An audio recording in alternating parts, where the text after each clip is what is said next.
Well, all right, we back with the I Care Too Much podcast. I know you guys are used to L kicking this joint off, but it's me, your boy, Jethro, or Jay Reed, or Picasso with a pen, whatever you guys call me on here. So we got a special person in the house today, Mr. Andre Hall. We are both Washingtonians who managed to make our way down to Atlanta. We're AT aliens now. Yeah. So, man, it's good to have you on, man. I think tell everybody a little bit about yourself, you know, how you made your way down to Atlanta, and just kind of, you know, your experience in DC. Well, born and raised in DC, from elementary all the way through college, I stayed in DC. Okay. And I think my third year in college, I decided that I didn't want to go into the field that I was studying, and I became a DC police officer. Okay. So I spent 28 years on the police department, and probably 6 or 7 years before I was ready to retire, I knew I wanted to go into acting. So I had already been doing some commercial modeling and background stuff on commercials and some movies and stuff. And I knew that's what I wanted to do when I retired. I was too far in Yeah. to the police just to just roll out. And I had a wife and kids. My wife wasn't, you know, you hear stories about the starving artists and the actors living in their cars and homeless. Yeah. My wife going for it. You know my wife wasn't going.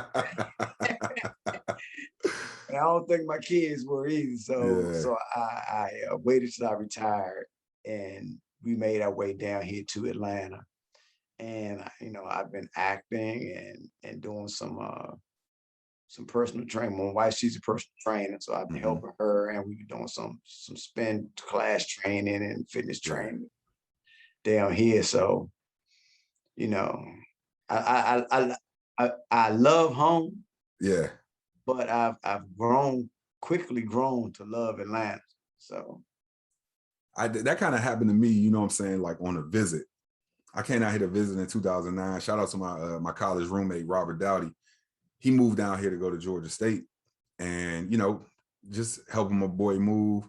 Came down here, was only here for about a week, man. And I was like, oh yeah, I love DC, but I was like, man, it'd be good because, like, kind of like you, I was in DC from, you know, elementary all the way through college. You know what I'm saying? Graduated in undergrad here. And even when working on my master's, I did a 50-50 program where I was in New Mexico for part of the time, but mainly stationed in DC. So when on that first visit in 2009, I was like, oh man, it was 2008.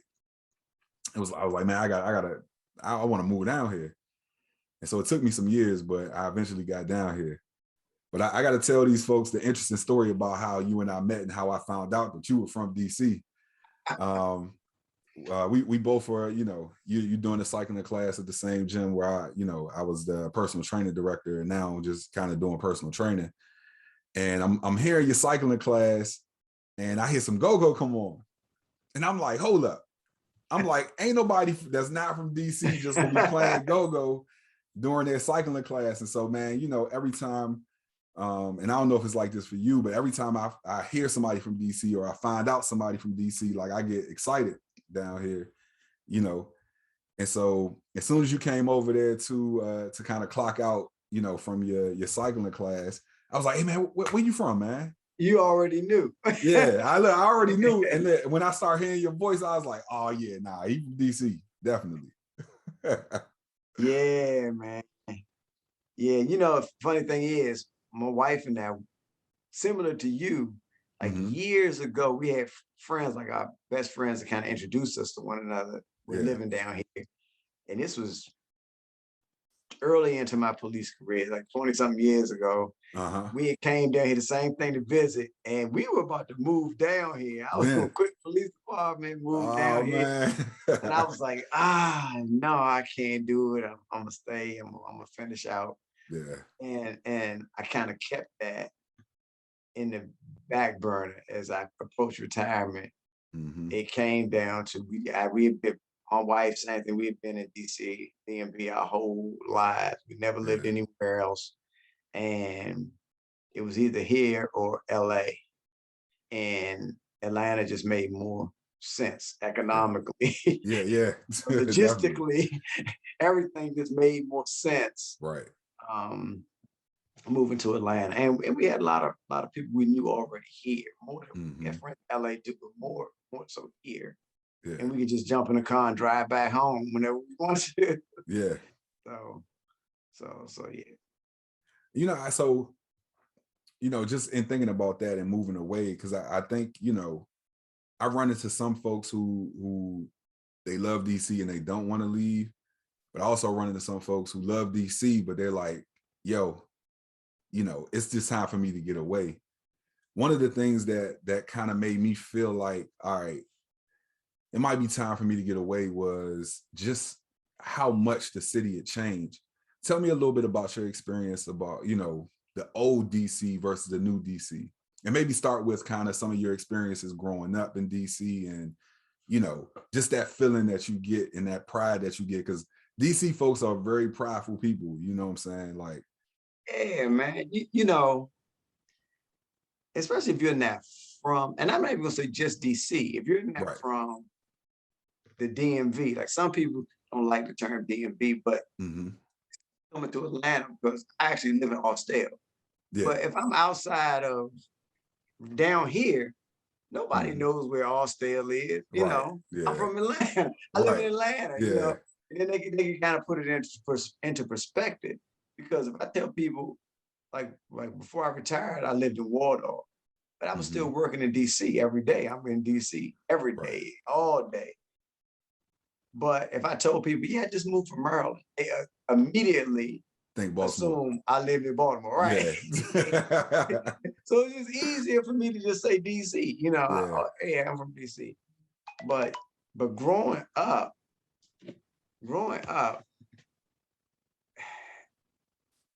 DC, there were good parts about DC and there were Mm-hmm. bad parts. Yeah. But the bad parts weren't that bad. You know what I'm saying? It's Yeah. like I'm just thinking, because I didn't grow up in a rough neighborhood. I grew up in middle class, Yeah. government worker, professional worker parents, you know. But I had friends that lived in the projects. I Right. had friends that people I went to school with that I was cool with. Right. We was all cool. It was never no issue. Yeah. And like I said, now there's a divide, Yeah.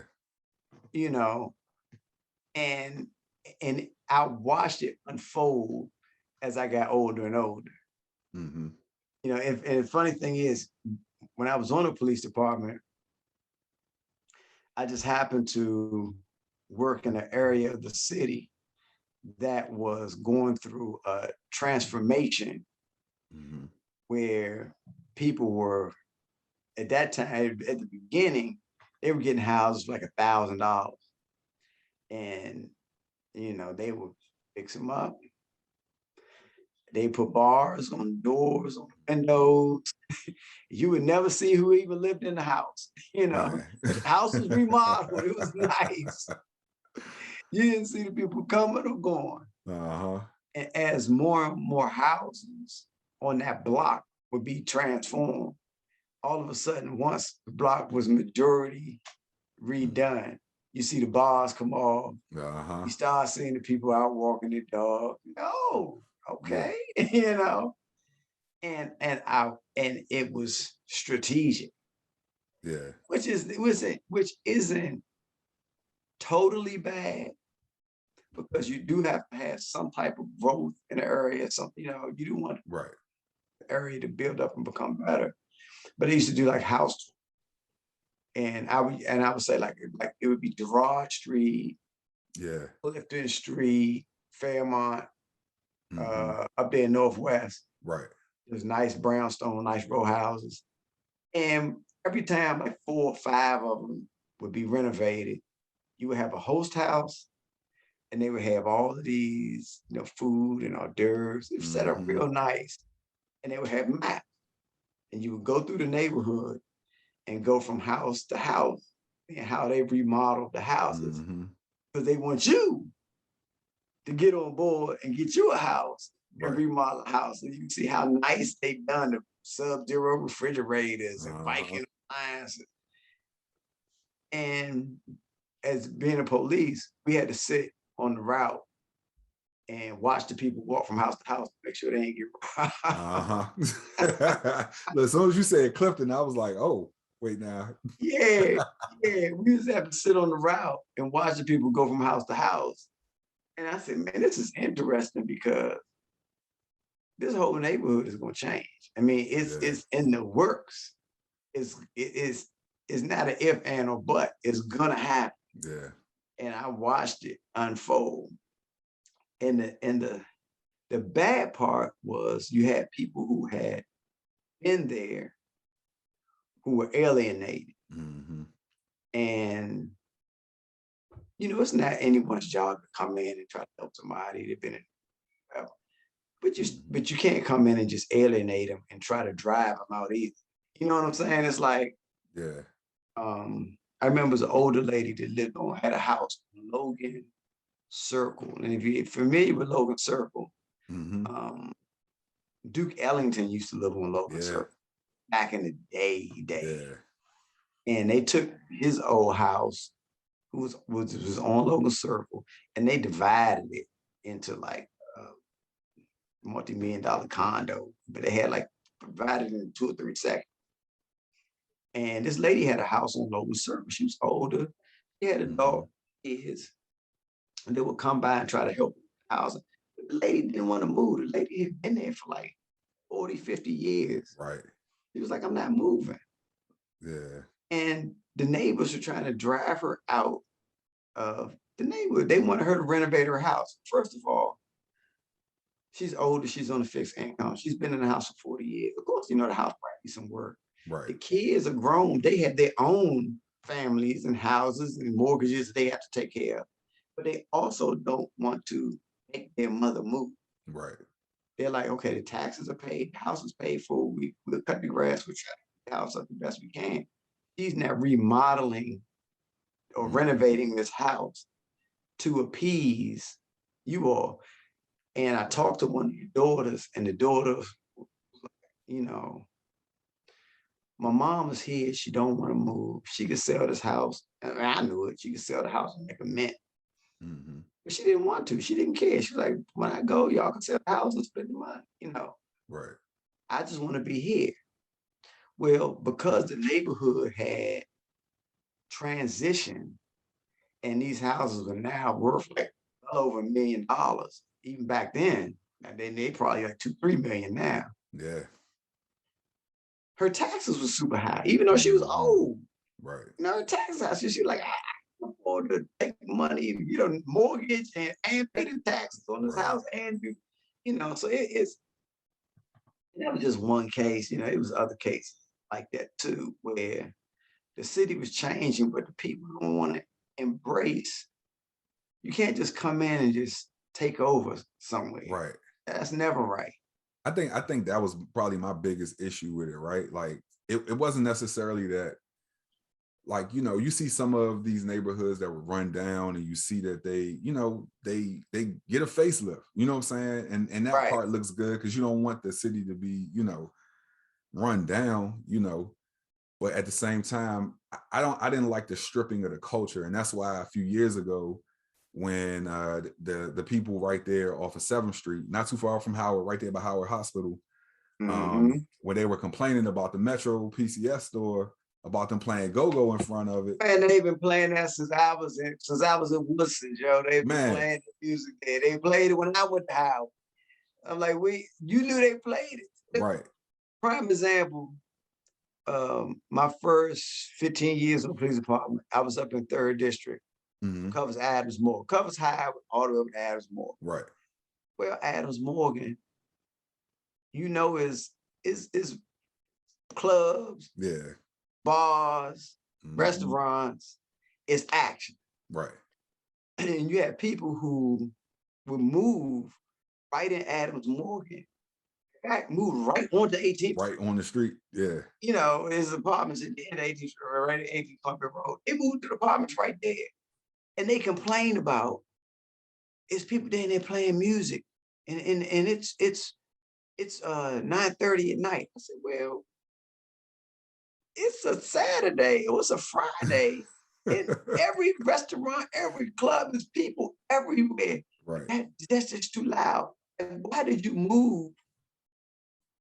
You know what I'm saying? Like you want to move to New York City, you want to move to Times Square, you want everybody to be quiet. Right. Yeah. I couldn't get it, you know. Right. That don't make sense at all.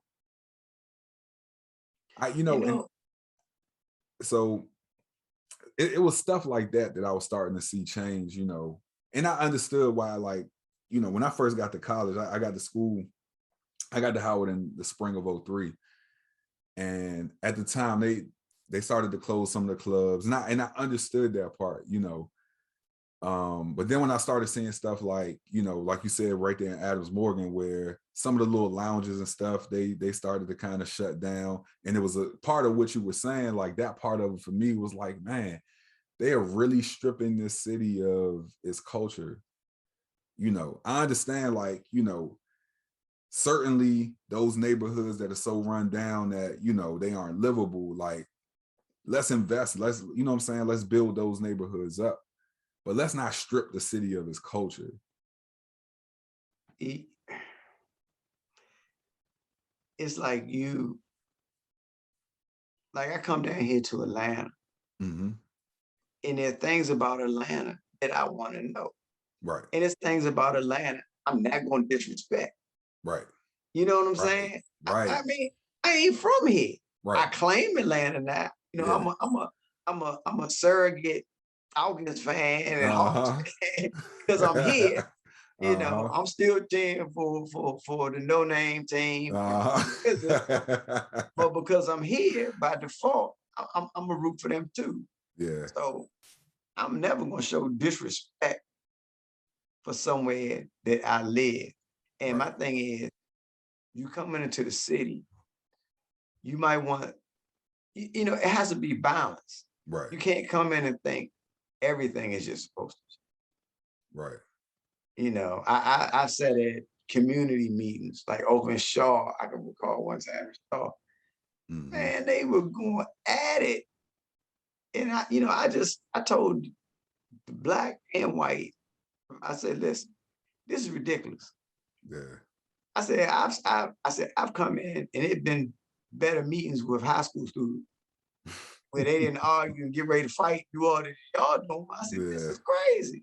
Like they were literally getting ready to fight in a community meeting. Crazy. Was going at it. You know, they kind of like, officer, you right. You know, this, I'm like, everybody's here. You all moved in. The people who are here, they say they ain't going nowhere. Y'all can't run them out. Right. Y'all got to get along. Got to figure out how to coexist. Hey. When you you know, we know what the city is now and kind of, you know, where it's heading more and more as, you know, we start to see gentrification and everything. But like, what are some of the things that you think back to about, quote unquote, the old DC that are some of the bright spots that you when you think about the city, you think about them and you laugh or smile or something like that? Let me tell you. Anacostia Park. Yeah. Concerts in summer for DuPont Park. And I live right, I live right by Fort DuPont Park. Yeah. In an amphitheater. I could, like, 5 minutes. I'm sitting there in the lawn chair listening to music, walking. You know, and then drive uptown, you go to Carter Burn, you know. Yeah. I mean, just me growing up in DC, like I played tennis. I was a tennis player as a kid. Okay. But we had the little league, National Junior Tennis League when I was a kid. I was playing that. Of course, as soon as you turn 14, you get in summer job. Right. You know, Marion Burry made sure. Marion Burry. And, you know, man for life. People outside of the city don't understand. But people in the city, especially that grew up under his mayoralship, yeah, I know at 14, I was working at the tax office, Yeah. sitting at a desk, Yeah. as a 14-year-old, and every summer I had a summer job doing something. In high school, I had a job that was through the stay in school program. Yeah. This man made sure, and it had nothing, it had a lot to do with color, but it didn't have a lot to do with color because it was open to everybody as long as you lived in the city. Yeah. He made sure that the youth had an opportunity to become something.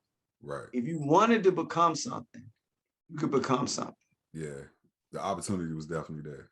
Yeah, and like I said, when I moved to Maryland and my kids were coming up, I noticed that it wasn't no summer job program. It wasn't no stay in school program for me and my kids. Like, yeah, we want to get a job and nobody hired. Yeah. We were coming up, we had our problem. Right. You in one of the programs and you had a job. And you had by the time I joined this department, I had a resume. I had worked at 3 different banks. I worked at Safeway. I worked at the Bureau of Prisons. I worked at tax office. My resume had at 22 had about 6 jobs on it for good references. Yeah. And that was the. Now I don't even know if they still have that. You know what I'm saying? I don't, because my kids are grown now. And, I don't even know if they still have that type. So I'm not certain if they do now, but I know, we're probably maybe 15, 20 years apart. I graduated high school in 86. Okay. I graduated high school in 02. It's about, was that about 16 years 16 apart? years, yeah. And so when I was coming up, my first job, 9th grade, was at the Boys and Girls Club. Right there, and I went to Coolidge, so it was the Boys and Girls Club right there in Coolidge's right in Coolidge, right upper at gym, Coolidge. right there at Coolidge. Yeah. And so every year after that, I had a summer job, and even though I played football, you know what I'm saying, and I had those commitments, we still had that summer job program, so I could have a little bit of money, you know what I'm saying, in my pocket or whatever. And so, exactly, some dudes still did what they do, but like you said, the opportunity was there. Exactly. And I truly appreciate Marion Barry for that, because we don't get that without him. Nope. And that's what a lot of people don't understand. A lot of our parents wouldn't have had the jobs or opportunities they had without Marion Barry opening different doors for people. I think, we always hear, little jokes through, mainstream media about Marion Barry and just the whole situation with, crack and everything like that. But like you said, only the people in the city really understand his true impact. Look, I was the police. I said they set him up. Yeah, right. I said they set him up because I knew the man. You know what I'm saying? I didn't know him personally. But, he used to like to play tennis. He would come over to the tennis court where I was playing at Hillcrest. His second wife lived right around the corner from me in my neighborhood. I'm friends with her daughter. Yeah. I knew the man, and I knew that he liked him, and crack wasn't what he liked. Right. You know what I'm saying? Yeah. So if you knew him and knew what he liked, they set him up, because crack wasn't what he liked. Right. Crack, they used crack because they wouldn't make him look bad. Right. And the dope thing about that, you know what I'm saying, is that after that, he went to jail for a little bit, came back, we voted him there again. And then they tore the city up. Congress, they put that control board over the city. They wasn't picking up the trash. Yeah. They took people's raises away, froze everything. And to his credit, he said, okay, on this one, y'all win. Not running for mayor anymore. Everybody else be mayor, because I see how y'all gonna do. Yeah. And I actually applauded him for that. You know what I'm saying? Because he didn't let his ego overtake the love for the city, because they all of us was a punishment. Yeah. Oh, y'all voted him back in when we wanted him out. We'll show y'all. Right. We'll let y'all see. Yeah. That part was unfortunate though, man. I'm still reading this book, Made for Life. I had got it like when I first moved down here, 2014. But when I first moved down, I was working on my PhD. And so I didn't really have a lot of time for like leisure reading. It was all academic stuff, you know what I'm saying? And so now I'm able to get back to some of that stuff I wasn't able to read, you know what I'm saying? Right. Before I had started that program. So quick transition, because I heard you playing go-go, you know what I'm saying, in that class, I gotta ask this. I gotta ask, like, what's some of your favorite go-go bands? What's some of your favorite spots to hit up? Or what were some of your favorite spots to hit up when you was in the city?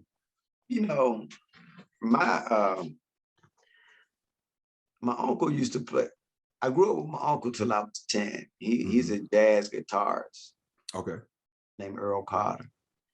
He used to play for EU back in the day. Okay. And, he didn't play with Trouble. I know before he played with EU, he actually played for Trouble for a short period of time. Then he was playing for EU. And then he kind of went off into doing a lot of jazz. Yeah. And so now what he is, he's a smooth jazz artist. Oh. Billboard charts. I kind of grew up around the music. Yeah. And go-go, and the early go-go with Chuck Brown and Soul Search. Stuff like that, And growing up, I never went to Cherries. You might not even know about Cherries. I never went to Cherries and none of them spots. Yeah. Or what was it? Black Holes. Black Hole. I never went there. But I would go to like East Side Classics.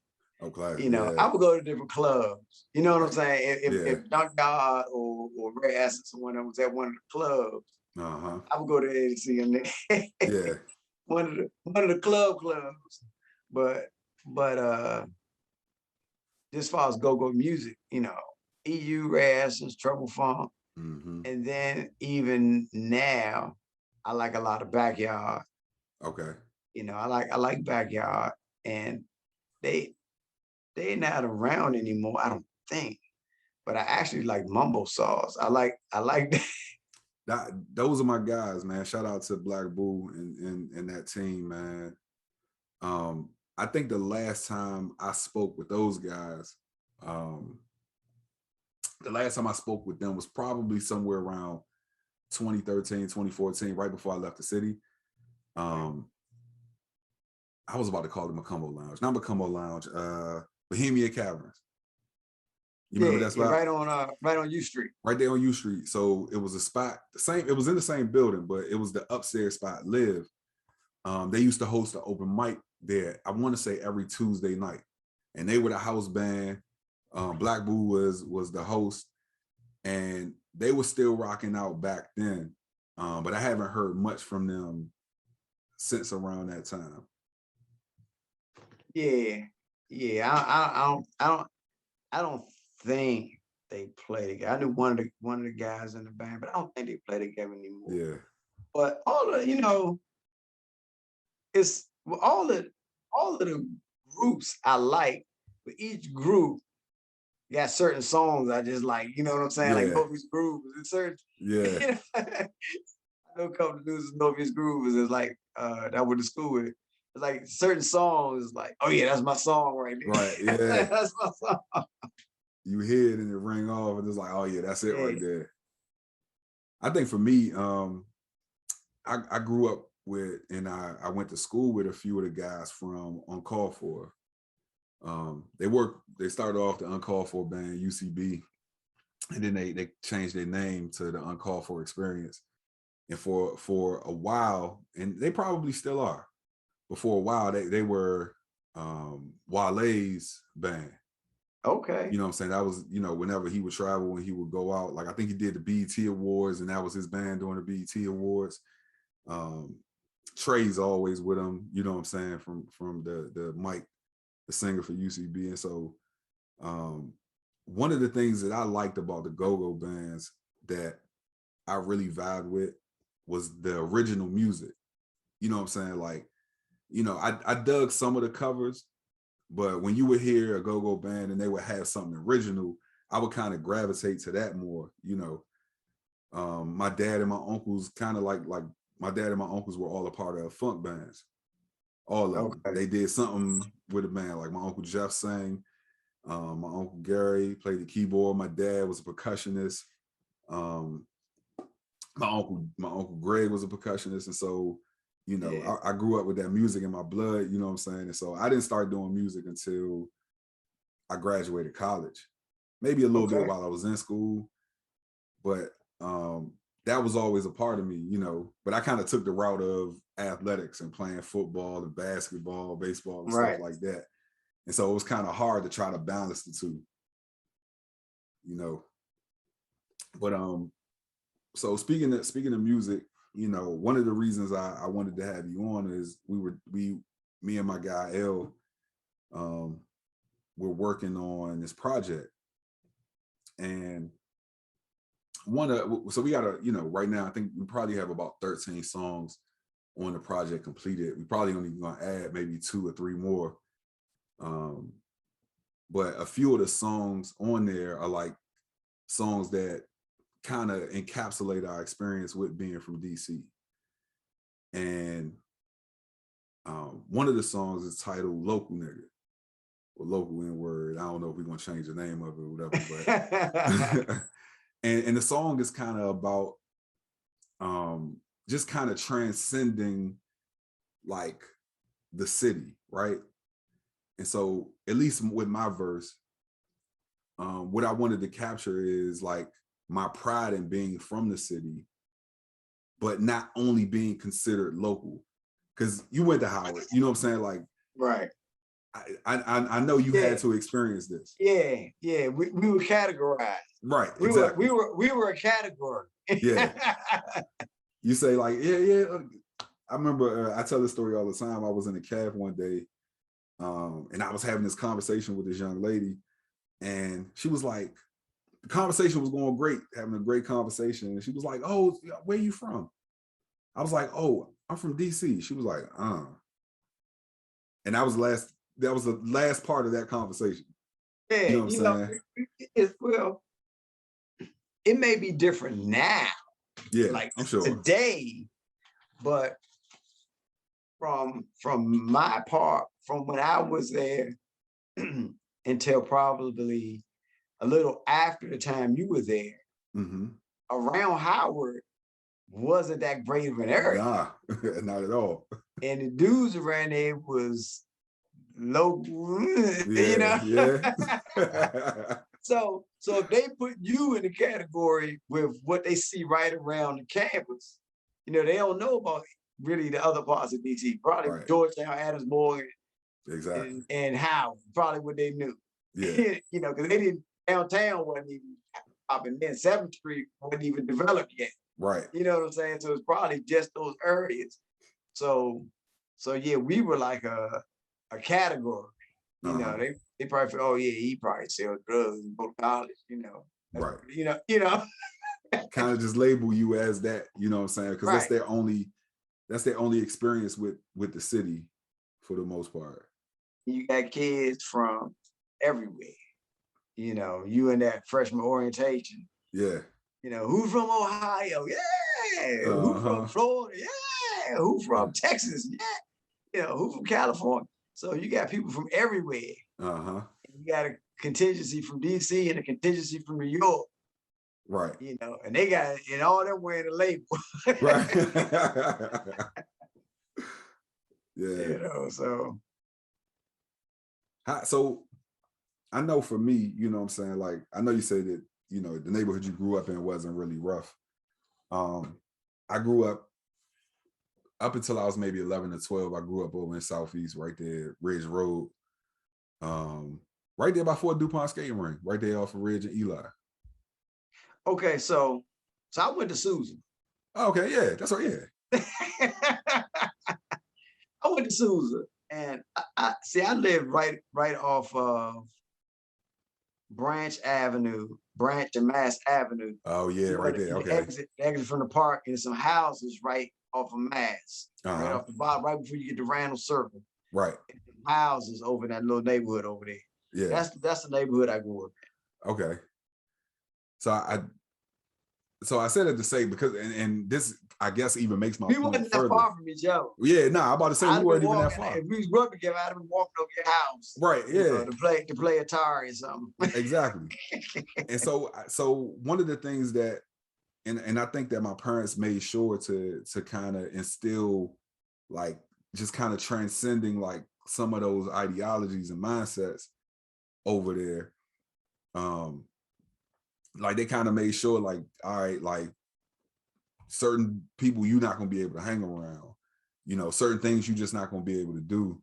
Yeah. Like how were you able, you know, to kind of transcend that mindset of being, I guess, the quote unquote local nigga?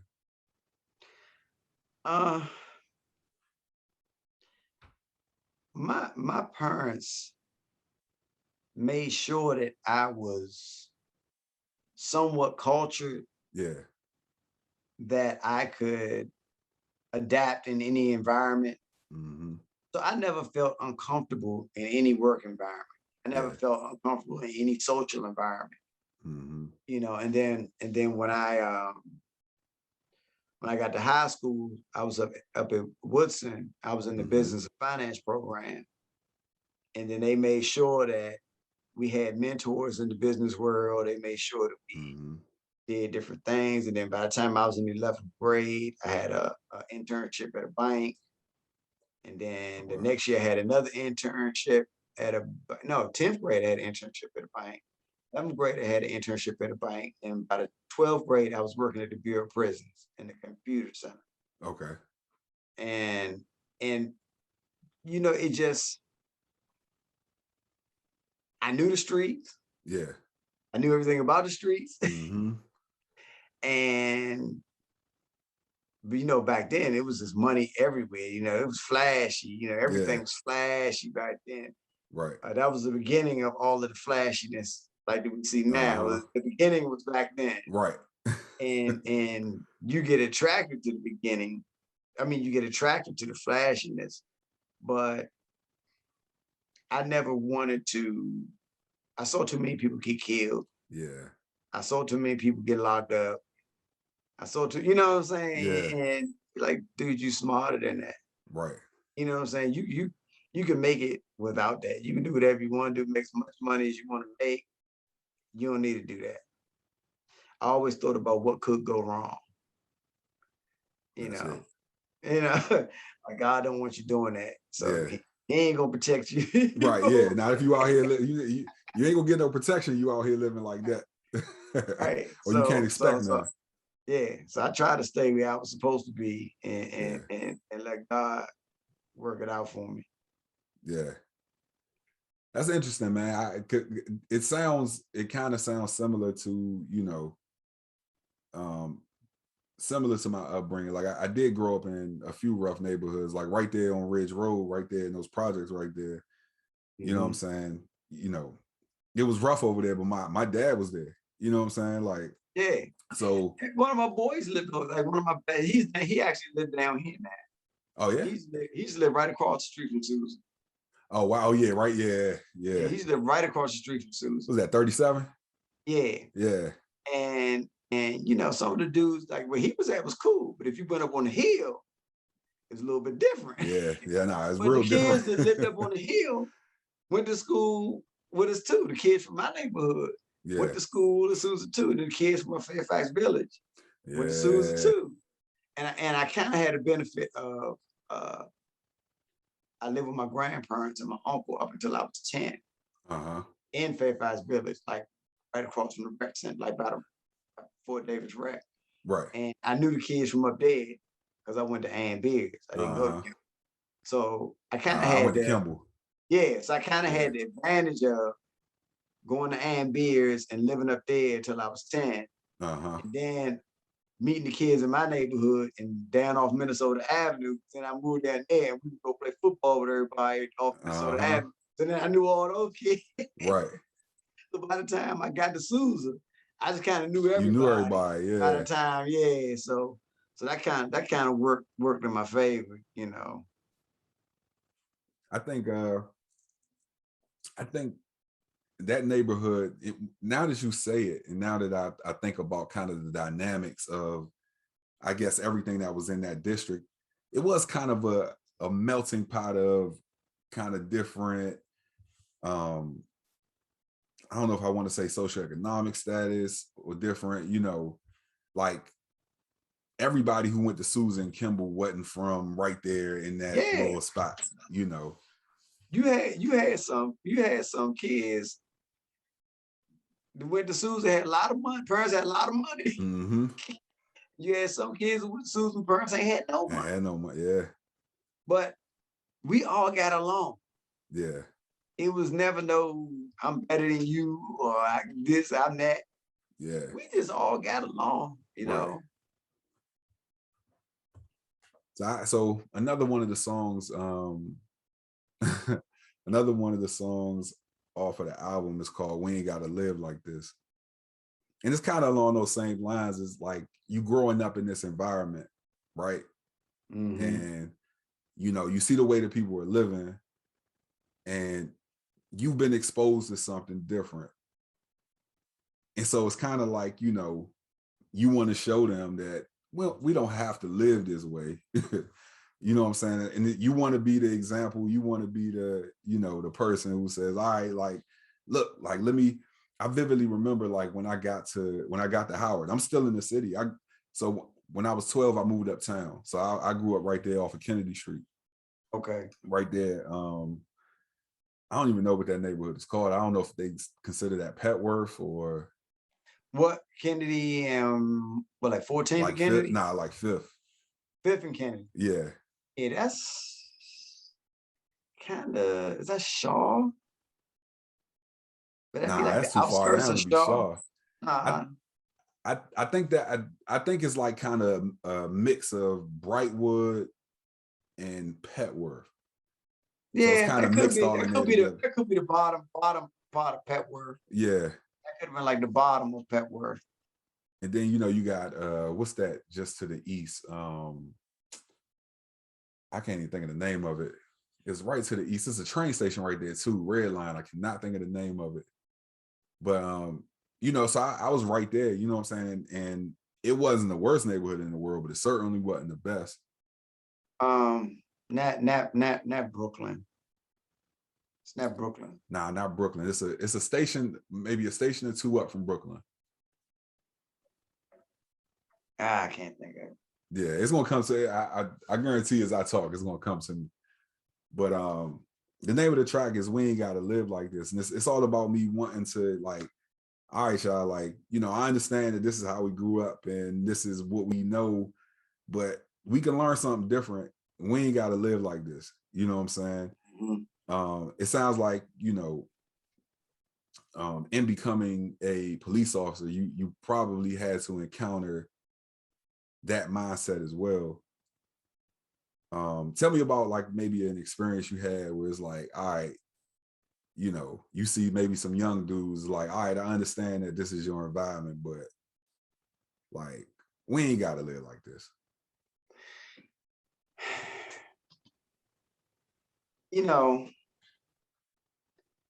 That even in that, it's changed over the years. Mm-hmm.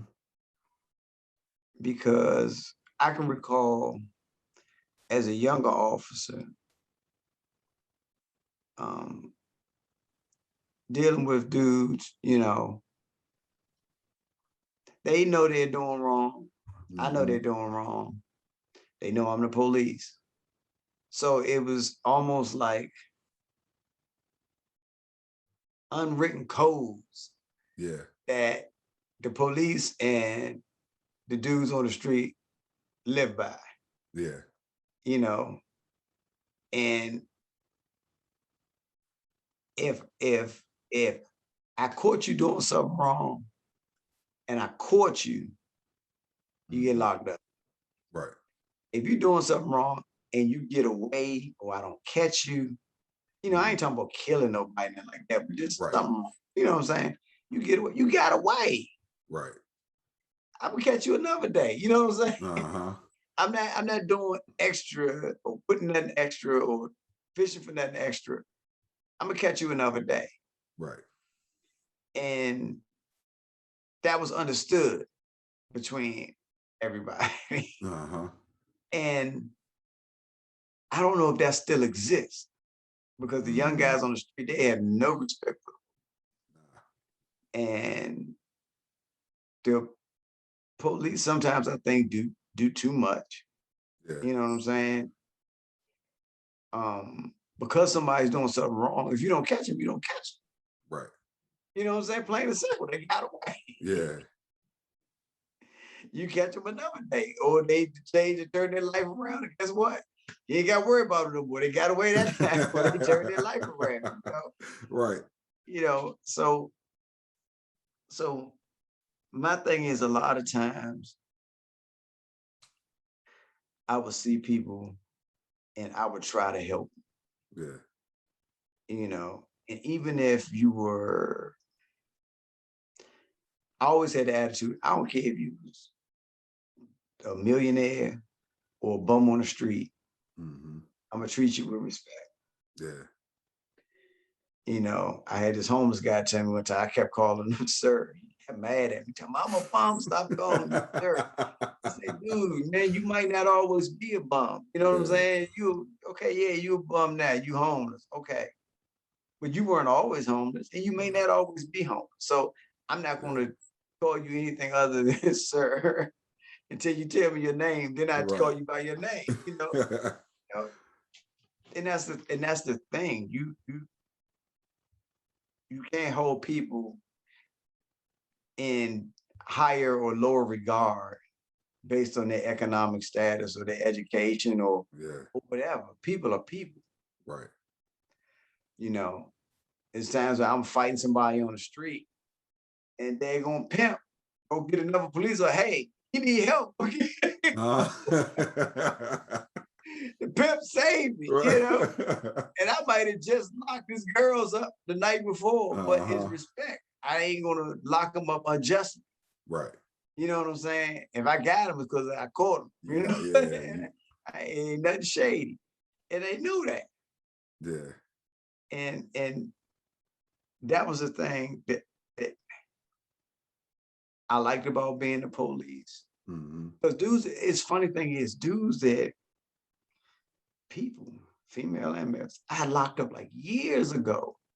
Well, I might have took their drug stash and they knew I took it and I put it on the books. And they like, this dude took our whole drug stash, I would see these guys years later and they'd come up and talk to me, man, you still, I was still working right before I retired. How old are you, man? You gotta be like 60 years old. Like, you still look young. I said, no, I'm not that old. But I was so young when I became the police. They just putting time together in their head. Like, dude, man, it's been 25 years. I'm still on the police department. But the guys will come up and talk to me. It was never no malice. Yeah. It was always a job. And after I locked you up, I won't want to treat you bad. Yeah. You know what I'm saying? I'm like, okay, it is what it is. You know what I'm saying? I never took anything personal. That's good. With being the police. If I ever took anything personal, it was to help somebody. Yeah. If it got personal, it was, okay, I'm gonna help. Yeah. Other than that, it ain't personal. You know what I'm saying? It's never personal. I worked the prostitution unit for a while. And a lot of girls, I try to get off the street. I try to help them. Just even if I'm just talking to somebody, you are having game run on you. There's no pot of gold at the end of the rainbow. Right. Calling other people tricks, but they're not the tricks. You are the trick. Right. once you realize that you're the trick, the pimp is playing the trick on you. Mhm. You're not playing the trick on the dude. Yeah, you might steal his money, but you steal his money and give it to the pimp. Right. So how'd you trick him? You know what I'm saying? You still don't have the money. You gave the money to the pimp. Yeah. But the pimp's supposed to pay you your due into your 3 or 4, 5 year run, however long you're supposed to be out here before you get this great reward. Mhm. He figures out a way to get rid of you. Yeah. That's the game. Right. He don't never have to pay up. Right. He gonna make you choose another pimp. You know what I'm saying? He And gonna then it get starts you all hooked on over again. drugs. He gonna beat you. Uh-huh. I said, you laughing at the crackhead girls out here selling their body, but you stay out here. That's gonna be Uh-huh. you because he gonna get you hooked on drugs and get rid of you, so he don't have to Mhm. pay up. You know, Man, different stuff like that, man. I try to school and something. Look, it's another way. this ain't it. You know, this ain't it. Yeah. This you being lied to. You know, because I knew a lot of pimps and stuff because some of them grew up in my neighborhood. Right, yeah. You know, so One of the things, you know, even from kind of one of our first conversations that I can tell about you is that you take great pride in being, you know what I'm saying, a family man, you know, when speaking about your wife and speaking about your kids. And so we got this song called Larger Than Life. And what we're talking about in that song is, you know, what the world considers to be larger than life and having this big persona and doing all this stuff where you go into the club and stuff like that. You know, we tried to flip that on his head. Like in our opinion, being larger than life is, you know what I'm saying, you know, being a family man, taking care of your wife, taking care of your kids. And to us, that's larger than life. You know what I'm saying? Not necessarily that you out here in the club popping bottles and stuff like that. So what when was that instilled in you and how was that instilled in you about being just this family man and being someone who's so prideful when taking care of their family? uh, I think early on, before I got married, I Mm, knew I didn't want to get married and be divorced.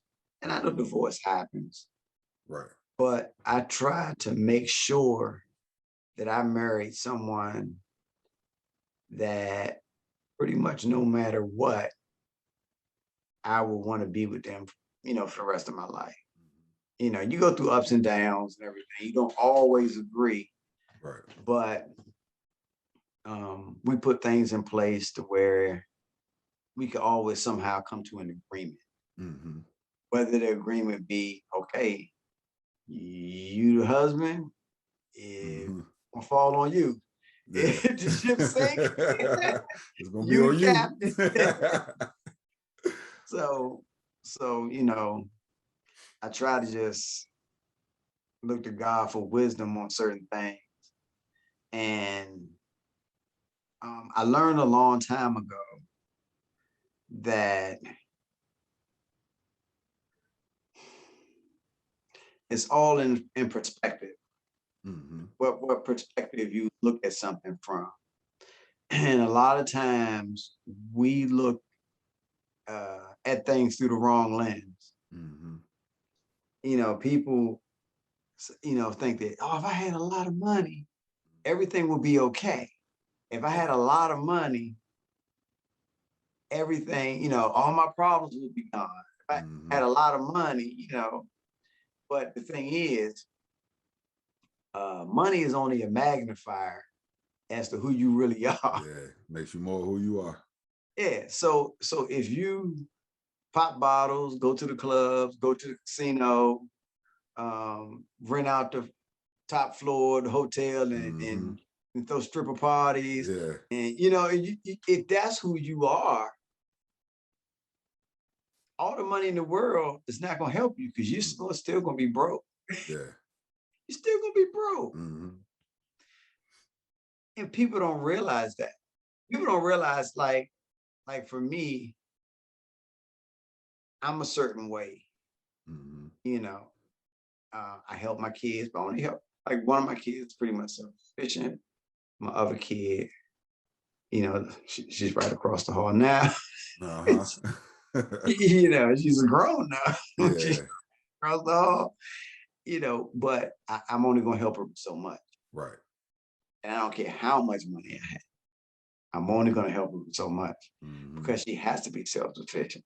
Right. So if I'm the type of person who always give everybody money, always try to be, if I'm everybody's answer all the time, Mm-hmm. even if I was a millionaire, all they're gonna do is keep coming to me for everything, every Right. dumb idea they get, Mm-hmm. every car they want to buy, every business they want to start, I need a down payment for a house. Well, you can't even afford the mortgage on the house. Why would I give you a down payment? Yeah. Stuff like that. So you're not actually helping them. You're not helping them. You hurt. Mm-hmm. So you have to realize who you are, establish who you are, establish what's important. Because I could be in my house and be like, man, I wish my house was bigger, man. This person, especially down here, I tell my friends to visit. Oh, it's mansions around every corner. Everywhere you go down here, whether you north, south, east, or west, it's some It's some neighborhoods big with a whole house. bunch of big, giant houses. Right. I can't get caught up into that, Uh-huh. because the house I'm in, for me and my wife, is way big enough. You know what I'm saying? It's a good house for two retired people. Yeah. Still work to keep busy. It's a big enough house. I don't need to drive a Rolls Royce. There's nothing wrong with Rolls Royce. Mm-hmm. I don't have nothing against it. But why would I spend all that money on that car and I could be out traveling? Right. I could spend all my money and have a car and be sitting at home and sitting in the car. Right. I can, With no gas. I can travel. I can go do some stuff and do what I want to do. So it's all about, perspective. your perspective and how you feel about life, Yeah. Man, it's funny, like even in discussing that, right? It makes me think about how, at least with myself, there's a bit of, I guess, I didn't want to explain that song and kind of be so self-righteous in explaining it, right? Because I've had my moments where I wanted to stand on the couch at the club with the ball in my hand, thinking that part is cool. Everybody gets and see, I'm all like, when we lived back in Maryland, we built the house and I put a heated swimming pool in the backyard and I had a theater room in the basement. I had all this stuff in the house. And my kids were teenagers. And my kids weren't even swimming in the pool anymore because they were swimmers. And my son, he's like, Dad, I'm tired of swimming. Man, I swim 3 times a day, training and stuff for years. I'm tired of swimming. I don't want to swim no more. I don't want to go in that pool in the backyard. One day I was out there the automatic pool cleaner had broke, so I had to clean the manual. It's like 95 degrees. I came home from work. My wife was like, hey, our friends will come over and use the pool. They're going to bring. I was like, okay, cool, no problem. I said, but I got to go clean the pool. So I'm out there in full uniform, cleaning the pool, sweat just dripping. I didn't feel like taking everything off. I said, because once I take this off, take a shower, I'm done. Yeah. I'm just thinking like, man, I don't ever want to own a pool again in my life. Yeah. And it was just, it was something, it was cool. Yeah. But I was like, I really don't need a swimming pool. Like it's nice. I don't need it. Yeah. I can go swimming somewhere. Go to the swimming pool. And then come back home. I ain't got to worry about it. Yeah. So it's stuff like that just, over time, you kind of learn that stuff. Like as you go, man. It's like, all right, you experience it, and then it's like, all right, I had that, but wasn't really what I ain't need it. You know what I'm saying? Yeah. I'm sitting here now going back and forth about a car. Like, like, okay, it's probably about time for me to get another car next 6 or 7 months. What do I want to get? And I really don't. I think I'm gonna get a Tesla. But I really don't know. Yeah. You know, I don't. Yeah. It's nothing that I look at and say, "Oh, I gotta have that." Oh, I gotta have it. Like I Mhm. really don't care. I want to get something nice. I want to get a sports car. Yeah. Up until 2 days ago, then I changed my mind. I think I'm gonna get a Tesla.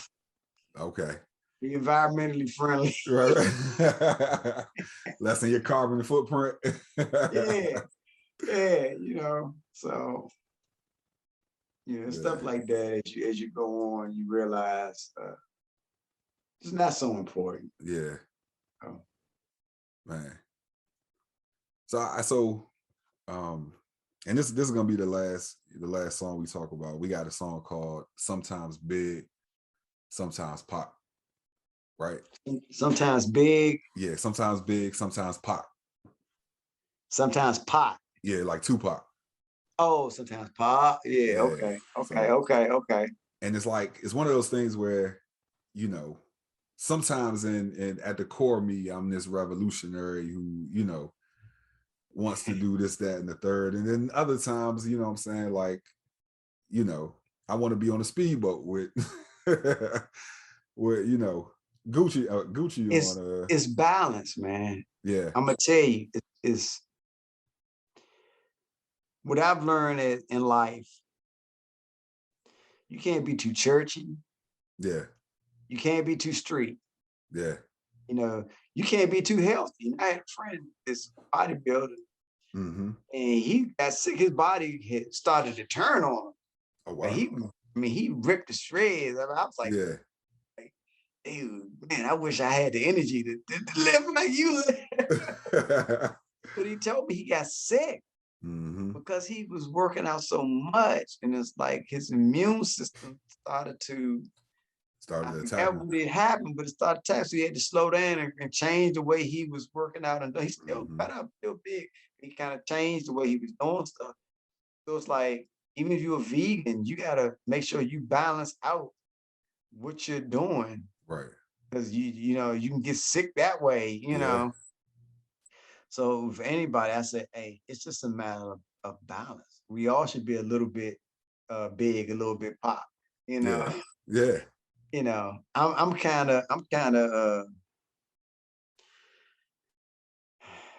I'm pro everything, but I'm also the guy that wants to make everybody come together. Yeah. Nah, right. you Nah, I'm know, with you. you know. That's that right there is kind of the essence of the song. You know what I'm saying? Like, Yeah, and and you so kind of got to be that way because if you pro this and all you understand is I don't care if it's Black Lives Matter, I don't mhm, care if it's LGBTQ, I don't care if it's human rights or whatever, animal mhm, rights, or yeah. whatever it is. If you don't take a little bit of look at somebody else's perspective and say, okay, Mhm, I see where you're coming from. This is where I am. We have to learn to respect one another. right. You don't have to necessarily agree with everything I'm saying, Mhm, but you have to respect my stand. right. You know what I'm saying? And if we could come to that, I think everybody would probably get along much better and be able to work together much better. But Yeah. we right now in this world, this country especially, but I think this world, we think that everybody has to agree with us. Mhm, And if me and you get together and we say, hey, Jerry, this is what, man, this was, yeah, man. And if somebody don't agree with me and you, uh-huh. they are enemy. You're like, Right. no, Yeah. it can't be like that. You know Right. what I'm saying? And it might be just the one issue. We might agree on 100 different things, but this one issue we may not agree. So we enemies now. Uh-huh. Come on now. Yeah.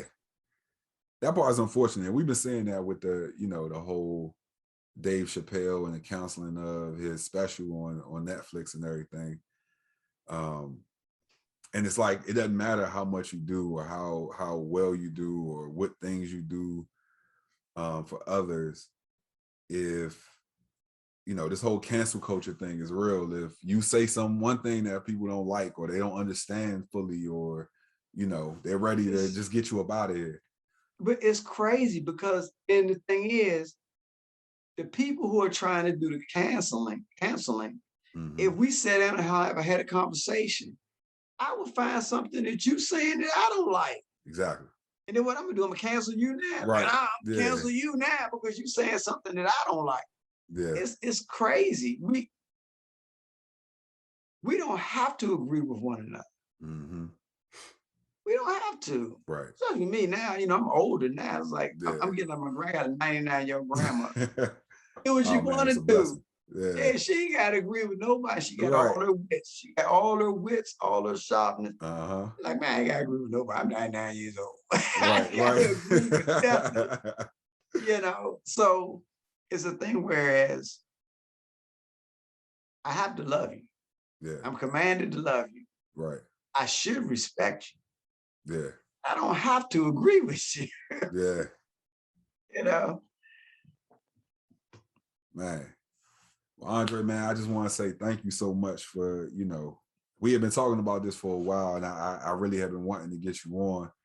And this was good to like kind of hear your perspective, man, just about DC.